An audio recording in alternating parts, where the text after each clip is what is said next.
여러분 안녕하십니까? 토요일 MBC 뉴스데스크 광주 전남권 소식입니다.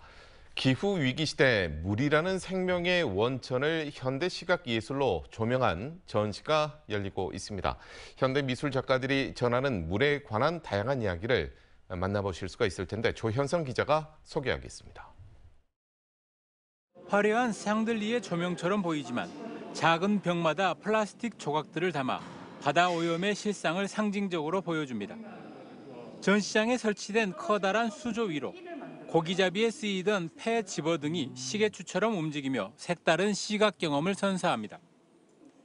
세계 250여 민족들 사이에서 공통으로 전해지는 대홍수 설화를 통해 작가는 인간과 자연과의 관계에 대한 근본적인 질문을 던집니다. That's how I imagine people use different message through the world. 물을 주제로 한 기획 전시 아쿠아 천국엔 한국과 인도네시아, 대만과 프랑스 등 11명의 작가가 참여해 현대 미술 작품 14점을 선보이고 있습니다. 사방 벽면을 가득 채운 미디어 폭포를 통과하면서 물로 정화되는 듯한 느낌을 경험해 볼 수 있는가 하면 물과 땅을 오가며 살아가는 양서류의 시각에 비추어진 무등산 생태 환경의 단면도 살펴볼 수 있습니다. 물이라고 하는 것이 인간에게 예전부터 근원적으로 매우 가깝고 소중한 그런 존재라는 것을 나타내고 있습니다. 생태계 균열과 환경 위기를 핵심 주제로 삼은 이번 아쿠아 천국 전시는 오는 9월까지 계속됩니다. MBC 뉴스 조현성입니다.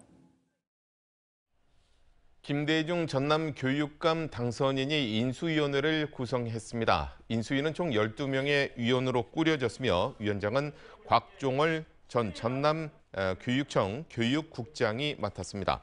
김대중 당선인은 공정교육의 가치를 계승해 불균형을 해소하고 미래 교육을 위한 혁신에 힘쓰겠다고 전했습니다. 광주와 전남 지역에서 어제 하루 코로나19 확진자가 544명 발생했습니다. 방역당국에 따르면 광주에서 전날 226명이 코로나19 양성 판정을 받고 사망자는 1명, 위중증 환자는 5명 발생한 것으로 집계됐습니다. 전남 22개 시군에서는 여수 78명, 목포 34명, 나주 26명 등 총 318명이 확진됐습니다.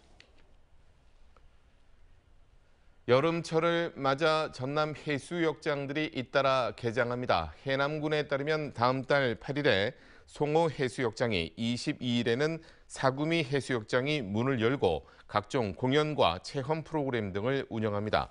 군은 사회적 거리 두기가 해제돼 피서객이 크게 늘어날 것으로 보고 시설물 확충 등 운영 계획을 점검하고 있습니다.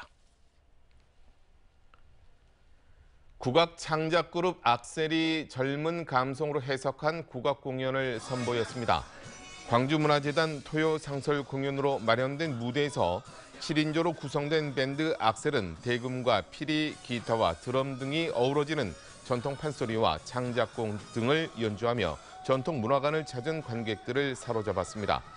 지난 4월부터 재개된 전통문화관 토요상설 공연은 11월까지 계속됩니다.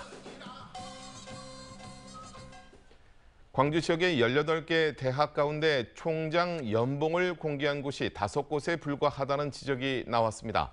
학벌 없는 사회를 위한 시민 모임은 보도 자료를 내고 국립대와 사립대 총장의 인건비는 국가 세금과 등록금 등으로 만들어진 공적 자산이라며 연봉의 규모와 지급 근거가 공개돼야 한다고 주장했습니다. 시민 모임은 정보 공개 청구에도 총장 연봉을 비공개한 대학들을 상대로 행정소송을 검토하겠다고 밝히는 한편 교육당국에 총장 연봉 공시 제도를 도입하라고 촉구했습니다. 둥지를 잃어 구조됐던 어린 쇠백로 수십 마리가 자연으로 돌아가게 됐습니다. 광주시 보건환경연구원 야생동물구조관리센터는 지난 4월부터 5월 사이 광주 서구의 도심에서 나무 가지치기 등 수목 정비로 인해 미아가 됐던 쇠백로 62마리가 재활 훈련을 마치고 황룡강 수변으로 복귀했다고 밝혔습니다. 센터 관계자는 도심 속 야생 조류들이 나무 정비 중 집단으로 미아가 되는 사례가 종종 발생한다며 세심한 주의가 필요하다고 강조했습니다.